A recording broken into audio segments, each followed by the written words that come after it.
Salam teman-teman Yahobus. Salam Pancasila NKRI harga mati. Bersama saya Rizwaruhu di channel Albi Abe TV.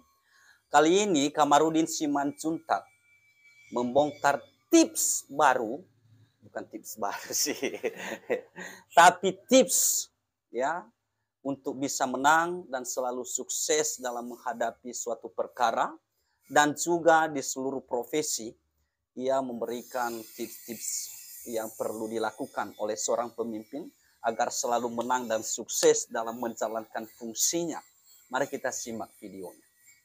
Saya Dr. Nelson Simanjuntak SHMSI, di sebelah kanan saya Apara Martin Simanjuntak SMH. Terkait pertanyaannya tadi, bagaimana supaya kita punya integritas, kurang lebih begitu ya. Benar. Nah, jadi pertama-tama kita harus takut kepada Elohim. Elohim itu adalah pencipta langit semesta. Nama sesungguhnya adalah JHWH. Saking kudusnya nama itu, orang Israel tidak berani menyebut nama itu dengan sembarangan. Mereka menyapanya Adonai Elohenu, Adonai Ehad. Jadi namanya yang Maha Kudus Elohim, ada di kitab Ulangan 6 ayat 4. Orang Israel berdoa setiap hari dengan menyebut nama itu. Mereka mengatakan begini: Sema Israel Adonai Elohenu Adonai Ehad. Dengarlah Israel, Tuhan kita satu. Kemudian siapa sih Tuhan itu? Kita bisa baca nanti di kitab Ulangan 18 ayat 15, Ulangan 18 ayat 18, kemudian Yesaya 9 ayat 5, kemudian di kitab Mika, kemudian Yohanes 1 ayat 1, kemudian Yohanes 14 ayat 6, kemudian Yohanes 10 ayat 30, kemudian Wahyu 1 ayat 8. Itulah yang menggambarkan siapa itu Elohim. Jadi kalau kita takut kepada Elohim, maka segala sikap, baik pikiran, perkataan maupun tindakan kita akan kita pikir ulang apakah sudah benar apa tidak, karena Elohim melihat kita siang dan malam. Jadi kita bekerja bagaikan untuk Elohim, bukan untuk manusia. Bahwa kita mendapatkan sesuatu, untung atau apapun atau reward dari situ adalah akibat daripada pekerjaan yang takut kepada Elohim. Yang kedua adalah hidup jujur dan terhormat. Jangan mengambil hak orang lain. Kata orang Barat, honeste pipere. Berilah kepada orang lain apa yang menjadi hak orang lain. Mari hidup jujur dan terhormat. Yang ketiga adalah belajar, atau harus pintar, smart, learning by doing. Jadi belajar sambil melakukan. Yang berikutnya adalah kita harus berani mengatakan yang benar. Bagaimana supaya berani mengatakan yang benar? Maka jangan pernah mengambil hak orang lain. Yang berikutnya, jangan pernah menyuap atau mendapatkan sesuatu dengan cara instan. Kemudian jangan pernah menangani perkara perceraian, karena Elohim berfirman mereka bukan lagi dua melainkan satu. Oleh karena itu apa yang dipersatukan oleh Elohim jangan diceraikan oleh manusia. Sepanjang itu kita pelihara, maka kita akan menjadi pemberani. Nah, yang berikutnya adalah bergaul, banyak teman banyak rezeki. Jadi kalau orang Batak bilang parbahul-bahul nabolon, paramat nasubalunun, artinya hati kita harus luas. Banyak tamu, tidak boleh menggerutu, rumahnya jadi kotor, jadi banyak pasir. Karena di banyaknya pasir datang ke rumah itulah rezeki tersembunyi semakin banyak. Banyak informasi yang kita dapat, maka karena kita banyak dapat informasi, maka kita menjadi pemenang, peluang bisnis banyak.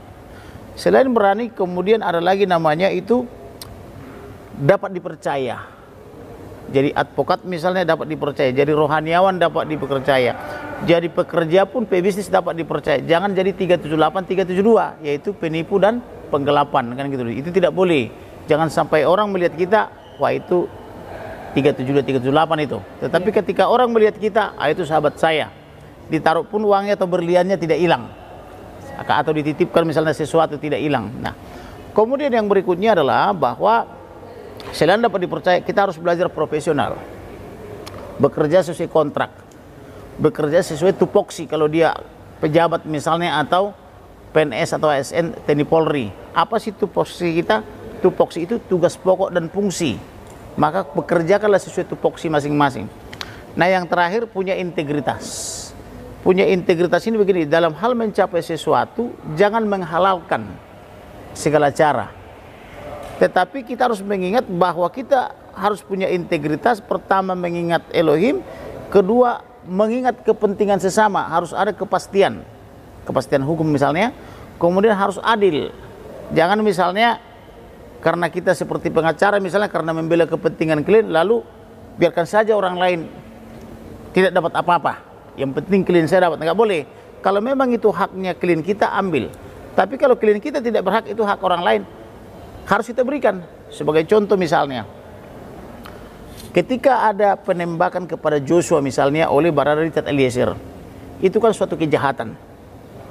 Walaupun dia disuruh oleh Perdi Sambo dan Putri bersekongkol dengan Kuat Ma'ruf, dengan siapa namanya, Ricky Rijal dan yang lainnya, Daden dan Romer dan seterusnya, itu termasuk pembantu-pembantunya itu. Tetapi ketika Barada Richard Eliezer menyesal dan meminta maaf, artinya dia menyadari kesalahannya, kemudian dia meminta maaf, dan dia komitmen membongkar seluruh peristiwa itu, bahwa tidak ada lagi yang terselubung, supaya ketahuan siapa pelaku, siapa perancang atau pelaku utama, siapa saksi. Maka karena dia sudah bersimpuh atau bersujud meminta maaf, kita harus memaafkan. Kenapa kita memaafkan? Bukan karena kita baik, karena itu amanat Tuhan. Sebagaimana Yesus Masiah atau yang dikenal masyarakat Indonesia sebagai Yesus Kristus juga pernah memaafkan orang yang terancam hukuman mati. Misalnya siapa sih yang pernah terancam hukuman mati? Di Perjanjian Baru, Maria Magdalena. Dia harusnya dirajam karena tertangkap basah sedang berzina. Hukum zina ketika itu adalah hukum mati, harus dilempar kepalanya pakai batu sampai mati. Tetapi Yesus Masiah mengatakan, siapa di antara kamu yang sudah pegang batu ini untuk melempar kepalanya, yang tidak berdosa, dialah yang lebih dulu melempar. Ternyata semua introspeksi diri, semuanya berdosa dan pulang. Maka Yesus Masiah mengatakan, pada kemana semua massa yang mengamuk, yang mau menghukum kamu dengan hukuman mati itu? Perempuan itu mengatakan sambil menangis, mereka sudah pulang. Oke, aku pun tidak menghukum engkau, pergilah atau pulanglah dan jangan berbuat dosa lagi. Maka akibat dia diampuni, si perempuan itu, dia pun menjadi manusia yang hebat, manusia yang merdeka. Maka dia belikanlah itu parfum yang termahal, yang harumnya kemana-mana. Dia menangisi kaki daripada Yesus Masiah atau Yesus Kristus, kemudian membasuh dengan air matanya, menyeka dengan rambutnya, dan meminyaki dengan minyak parfum yang paling wangi. Itulah dampak daripada pengampunan. Di Perjanjian Lama, siapa sih yang pernah terancam hukuman mati tetapi diampuni? Daud. Daud itu pernah mengingini istri panglimanya dia. Panglimanya dia dijebak supaya pergi berperang karena dia mengingini istrinya, Berseba kan gitu ya. Ternyata dia dihukum. Tetapi karena dia terus minta ampun, sampai dia taruh kepalanya ke debu itu, bersujud, maka apa yang terjadi? Elohim mengampuni dia. Walaupun anak pertamanya dihukum sampai mati dari perempuan itu, yang dijinahi itu. Tetapi efeknya apa? Dampak daripada pertobatan itu, lahirlah anaknya namanya Raja Salomo. Raja Salomo adalah raja terbesar sepanjang dunia ini ada. Sampai dengan saat ini. Dia juga yang membangun Bait Suci selama 40 tahun dibangun itu buat menguduskan nama Elohim. Dan dia meninggalkan kitab namanya kitab Amsal dan Pengkhotbah. Sedangkan Daud kitab Mazmur. Gitu kira-kira. Jadi yang mau saya katakan adalah, kalau kita mau punya integritas, maka pertama-tama harus tadi takut akan Elohim, begitulah. Tapi menarik nih perihal integritas ini. Ya. Tadi uraiannya sangat udah detail sebenarnya. Ya, udah detail. Ya. Tapi ketika kita sudah punya komitmen itu sebenarnya, kita udah paham banget nih. Ya. Tapi biasanya teori dengan ketika kita masuk ke praktek, ini kan goncangannya luar biasa. Kalau sebenarnya tidak ada goncangan. Yang penting pertama kita selalu berpikir positif. Apa yang kita pikir itu yang tersimpan dalam subconscious mind, yaitu alam bawah sadar. Jadi you become what you think. Kamu akan menjadi apa yang kau pikirkan. Kalau kau pikir bisa, pasti bisa. Nah, kemudian bergaul di lingkungan yang baik dan positif. Karena pergaulan yang baik meninggalkan kebiasaan buruk, sedangkan pergaulan yang buruk merusak kebiasaan baik. Maka pilih-pilih teman. Ketika kita bergaul di lingkungan yang baik, kita menjadi energi saker, menyerap hal-hal yang positif.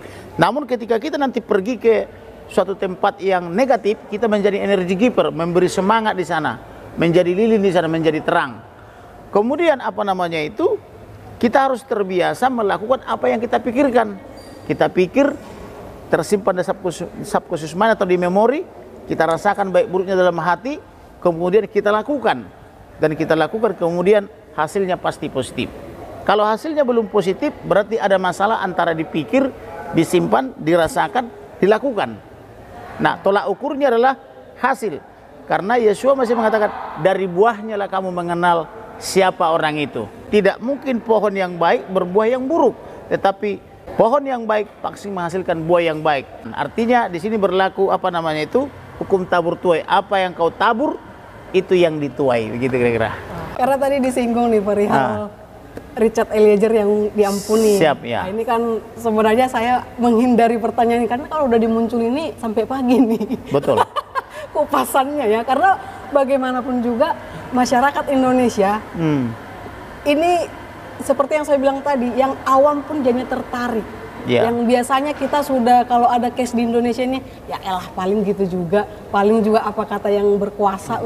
Nah, dengan kejadian Brigadir Joshua ini, dengan kehadiran sosok Kamarudin Simanjuntak dan tim dan rekannya, dan rekan, rakyat Indonesia seakan-akan optimis lagi. Betul. Ternyata masih ada keadilan gitu. Betul. Nah, melihat ini jadi rakyat nih yang khawatir.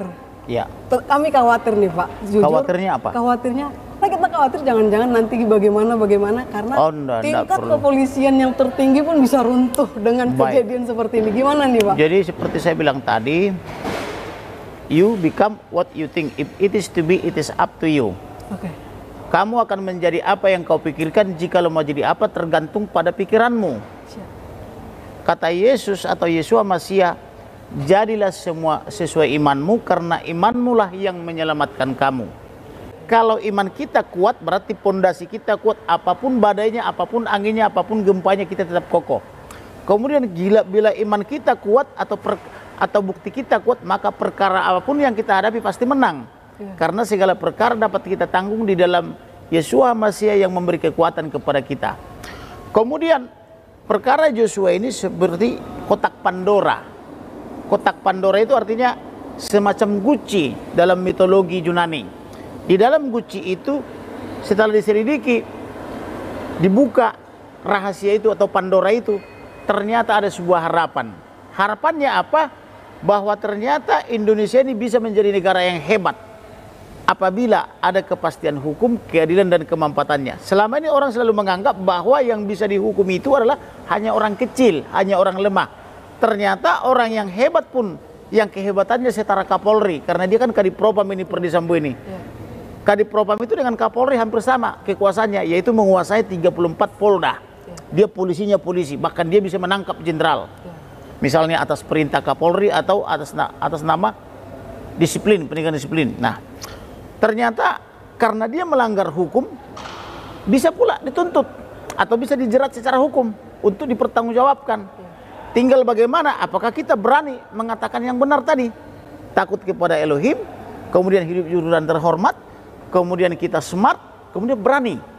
Karena kalau berani tanpa pintar, tanpa smart juga bersalahan pasalnya. Tetapi pintar tanpa berani juga mati juga. Sia-sia juga. Jadi itu semua harus berurutan. Jadi pertama takut kepada Elohim, yang kedua adalah hidup jujur dan terhormat, yang ketiga smart, kemudian berani. Oleh karena itu, yang mau saya katakan adalah perkara Yosua ini menjadi trigger atau pemicu bahwa ke depan Indonesia akan menjadi negara hebat apabila hukum ditegakkan secara benar. Tidak hanya berlaku kepada rakyat, tapi berlaku juga kepada penguasa. Apabila pemimpin hidup jujur dan terhormat, bibirnya jangan cuma mengucapkan aku Pancasila, NKRI harga mati, Undang-Undang 45, kemudian Bhinneka Tunggal Ika, tapi perilakunya korup. Itu tidak jujur. Tetapi kalau bibirnya berani mengatakan Pancasila, Undang-Undang 45, NKRI harga mati, Bhinneka Tunggal Ika, tapi dia hanya memakan apa yang menjadi haknya, itu gajinya, tidak korupsi, maka Indonesia akan menjadi baik. Karena kenapa? Pemimpin yang baik dan benar akan membawa kemaslahatan atau kemakmuran kepada rakyat. Tetapi pemimpin yang jolim, Pemimpin yang jahat akan merusak semua sendi-sendi pemerintahan, merusak sendi-sendi bernegara, berbangsa dan sebagainya. Jadi kata kuncinya hidup jujur dan terhormat, kira-kira gitu. Jadi sepanjang permasalahan yang besar ini nih Pak, tidak pernah ada kekhawatiran ancaman keluarga? Tidak ada. Bertubi-tubi ancaman kepada saya dan kepada keluarga. Bahkan istri saya pernah dibakar 2016 ketika saya membela Putri Soekarno. Saya 7 kali lolos pembunuhan karena membuka Wisma Atlet yang berujung kepada IKT Alkes Hambalang tahun 2011. Dan peristiwa-peristiwa lanjutannya. Tetapi saya masih hidup. Justru lawan-lawan saya sudah pada masuk. Karena kenapa? Karena kalau kita hidup jujur dan terhormat, siapapun tidak ada yang berani melawan kita. Karena kita dilindungi oleh namanya malaikat Tuhan seperti Iron Dome. Iya, teman-teman sekalian, saya merasa bahwa hal ini sangat penting sekali bagi kehidupan kita. Kamarudin Simanjuntak selain memiliki teori-teori secara umum, dia juga memiliki fondasi yang sangat kuat, yaitu firman Tuhan. Firman Tuhan secara detail, dia menjelaskan lewat pasal-pasal dan ayat-ayat firman Tuhan. Ternyata Kamarudin Simanjuntak ini memang luar biasa. Wajar-wajar saja kalau dia selalu menang dalam menghadapi suatu perkara. Hal ini saya tidak mendapatkan kepada pengacara siapapun, termasuk ya pengacara kondang Hotman Paris Hutapea. Saya tidak mendapatkan hal itu seperti yang dilakukan oleh Kamarudin Simanjuntak ini. Jadi pantas saja karirnya itu gemilang, begitu membuka mata semua orang, bahkan seluruh dunia mengakui Kamarudin Simanjuntak begitu hebat dalam membongkar kasus Nofriansah Yosua Huta Barat, sehingga Verdi Sambo harus dihukum mati. Dan dia juga membantu untuk meringankan hukuman Richard Eliezer. Itu yang luar biasa bagi Kamarudin Simanjuntak, dan saya pun merasa kagum ya kepada beliau. Tips-tips yang sudah ia berikan itu begitu penting dalam kehidupan kita, termasuk saya sendiri. Itu sangat penting untuk dipelajari dan dipahami. Teman-teman sekalian, sampai di sini pertemuan kita. Saya Rizwaru, salam Pancasila, NKRI harga mati. Tuhan memberkati.